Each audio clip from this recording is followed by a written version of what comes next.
ನೀ ಮಾಯೊಳಗೋ ಮಾಯೆ ನಿನ್ನೊಳಗೋ ನೀ ದೇಹದೊಳಗೋ ದೇಹ ನಿನ್ನೊಳಗೋ ನೀ ಕನಸಿನೊಳಗೋ ಕನಸು ನಿನ್ನೊಳಗೋ ನೀ ಅಮಲಿನೊಳಗೋ ಅಮಲು ನಿನ್ನೊಳಗೋ. ನಮ್ಮ ತಂದೆ ಫಿಲ್ಮ್ ಬಗ್ಗೆ ಕೇಳಿದರು ಏನು ಕತೆ ಇದೆ ಅಂತೆಲ್ಲ. ಸೊ ಅವ್ರು ತುಂಬ ಓದ್ತಾರೆ ಕನ್ನಡ ಪುಸ್ತಕಗಳನ್ನೆಲ್ಲ. ಸೊ ಅವಾಗ ಅವ್ರು ನನಗೆ ಒಂದು ಕನಕದಾಸ್ ಅವರು ಬರೆದಿರುವಂಥದ್ದು ಒಂದು ರಚನೆ ತೋರಿಸಿದ್ರು. ಅದು ಓದಿದ ತಕ್ಷಣ ನನಗೆ ಫಸ್ಟ್ ಆಫ್ ಆಲ್ ಅರ್ಥ ಆಗಿದ್ದೇ ಲೇಟ್ ಆಯಿತು. ಅದು ಈ ಹಳೆಗನ್ನಡದಲ್ಲಿ ಬರೆದಿರುವಂಥದ್ದು. ಅದನ್ನು ಅರ್ಥ ಮಾಡ್ಕೊಂಡಾಗ ನನ್ನ ಫಿಲ್ಮಲ್ಲಿ ಏನೇನು ಕತೆ ಥರ ಬರೆದಿದ್ನೋ ಅದೆಲ್ಲನೂ ಆಲ್ರೆಡಿ ಇವರು ಅಷ್ಟು ಹಿಂದೆನೇ ಒಂಥರ ಬರೆದಿದ್ರು ಈ ಪೋಯೆಟ್ರಿನಲ್ಲಿ ಅಂತ ಗೊತ್ತಾಯ್ತು. ಅಂತ ದೊಡ್ಡವ್ರು ಯಾರೋ ಬರೆದಾಗೆ ಅದನ್ನ ನಾವು ಇನ್ನೇನೋ ಚೇಂಜ್ ಮಾಡಿ ಎಲ್ಲ ಹಾಳು ಮಾಡ್ಬಿಟ್ಟಿದ್ದಾರೆ ಅಂತ ಬೈಸ್ಕೊಂಡ್ರು ಅವರೇ ತುಂಬಾ ಜನ ಹೆಚ್ಚು. ಅವ್ರು ಬರೀ ಫಸ್ಟ್ ಲೈನನ್ನ ಇನ್ಸ್ಪಿರೇಷನ್ ತರ ತಗೊಂಡು ಬೇರೆ ಅಷ್ಟು ಲೈನನ್ನ ಬರೆದಿದ್ದಾರೆ.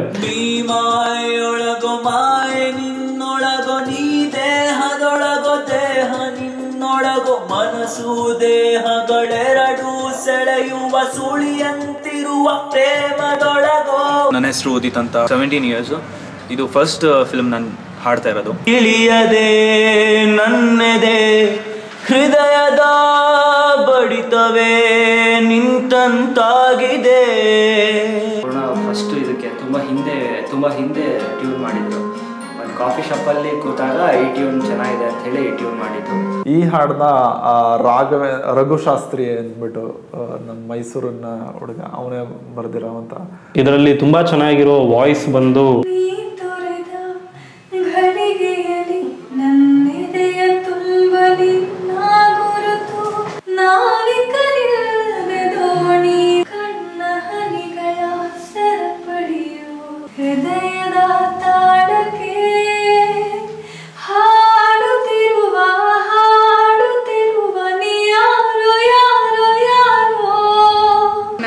ಅನನ್ಯ ಅಂತ, ನಾನು ಮೈಸೂರಿಂದ ಬಂದಿದ್ದೀನಿ. ಕರೆಕ್ಟ್ ಆಗಿ ನನ್ನ ಫಿಲ್ಮಲ್ಲಿ ನಾನು ಎಲ್ಲೋ ಶೂಟ್ ಮಾಡಿರ್ತೀನಿ, ಇವರೆಲ್ಲ ಮೈಸೂರಲ್ಲಿ ಹಾಡಿದ್ದಾರೆ. ಬಟ್ ಎಲ್ಲೋ ಒಂದ್ ಕಡೆ ಅವರಿಗೆ ನನ್ನ ಫಿಲ್ಮ್ ಕ್ಯಾರೆಕ್ಟರ್ಸ್ಗೆ ಏನ್ ಆಗ್ತಿದೆ ಅನ್ನೋದು ಗೊತ್ತಿದ್ದು ಹಾಡಿದ್ದಾರೆ ಅನ್ನೋ ತರ ಫೀಲನ್ನ ಹಾಡಲ್ಲಿ ಕೊಟ್ಟಿದ್ದಾರೆ.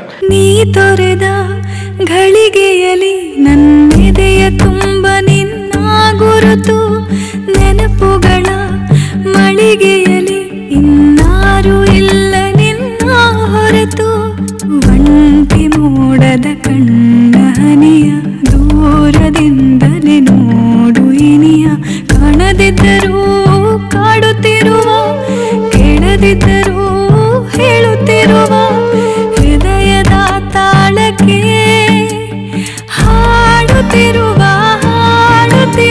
ನೀ ಯಾರೋ ಯಾರೋ ಯಾರೋ.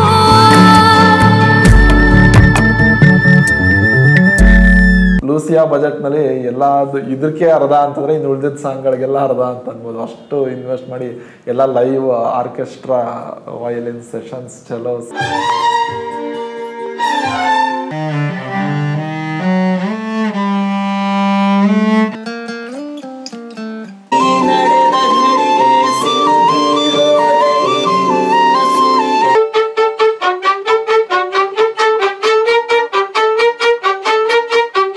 ಒಂದು 3 ಸತಿ ಕೇಳಾದ್ಮೇಲೆ ಎಲ್ಲಾ ಹಾಡನ್ನು ಬೀಟ್ ಮಾಡಿ ಫಸ್ಟ್ ಇದೇ ಫೇವ್ರೆಟ್ ಆಗ್ಬಿಡತ್ತೆ.